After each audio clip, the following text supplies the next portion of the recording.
emas perhiasan tak sesuai dijadikan sebagai simpanan. Emas perhiasan kebanyakannya adalah 916. Tetapi kalau dekat Public Gold kita ada emas perhiasan 999. Contohnya baru-baru ni dekat Award Recognition Night kita dah pun dinobatkan Malaysian record holder, di mana banyak the biggest gathering of gelombang cincin, cincin gelombang lah.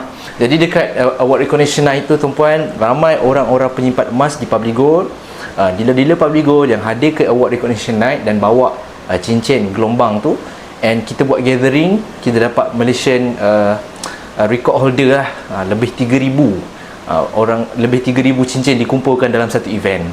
Emas 999 ni boleh dijadikan simpanan dan juga dijadikan perhiasan kalau emas yang dekat Public Gold.